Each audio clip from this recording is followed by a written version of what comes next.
Welcome to another episode from the Cannabis Museum in Athens, Ohio, with your hosts, cannabis historian Kristyn Robinson and Grim Reefer. And today we're going to learn all about a hemp salesman kit and maybe a little more. So let's get high on knowledge. This is a salesman's sales kit from the 1930s. He was in Minnesota, and there was a vibrant hemp industry in Minnesota at that time.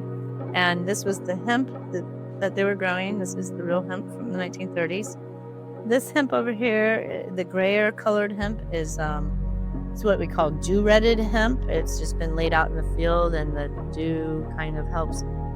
You gotta leave it for a while to ret, which is basically bacteria and fungus eating away at the lignin that attaches the fiber to the herd.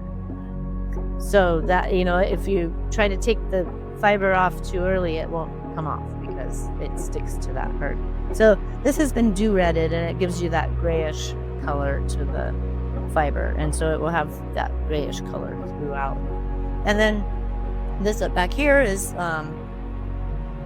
water-retted hemp, and so that kind of hemp will be sunk down into a pond, and it comes out with a little bit nicer color. Not nicer, it's just a different color, right? The blonder color, and I think it's stronger fiber. Definitely looks cleaner. So this is going to be used for more rope, luffer kind of things, and this will maybe be used. These very small stems is going to create a very fine fiber.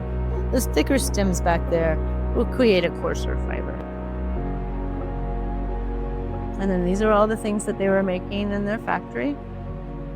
All the different kinds of rope. They have hemp seed. They've got napkins that they were making.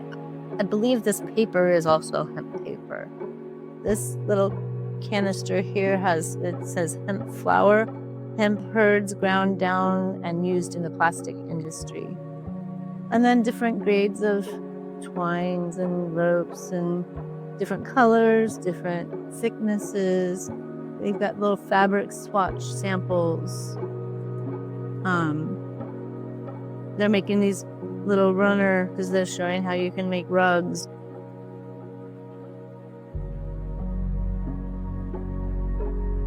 That's part of the kit. Yeah, that's Isaac's hat. That's how made out of hemp. All right. So I have this over here, which is real similar. Show you. This is a salesman's sales kit, kind of a salesman, from the Hemp Industry Association.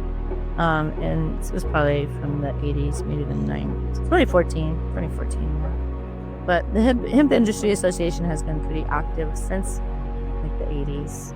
Again, like I was talking about the hempsters and trying to bring back hemp and cannabis and, help people to understand. So we've got soap, hemp soap. We've got hemp hearts, hemp seed. We've got hemp seed over there too. So more hemp soap. We've got sample. Right? Sample of the sticks. This is what they look like. We got sample of the twine. Yeah, pulling through different colors. Yeah, here you can feel it if you want. Yeah, just the little rolls of twine. I have it in the gift shop. I've got these different, like hemp silk, like a muslin, hemp canvas. So these are the samples of the fiber, samples of the herd, right? Samples of, remember I was telling you about the thick insulation, and then some of the thinner insulation. And it's really very similar to what they're showing you here.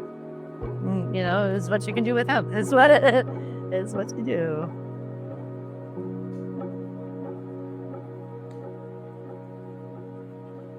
If you'd love to go to the Cannabis Museum but just can't make that trip, but you'd still like to contribute, you can make an online donation. They also accept donated cannabis artifacts for the museum to display.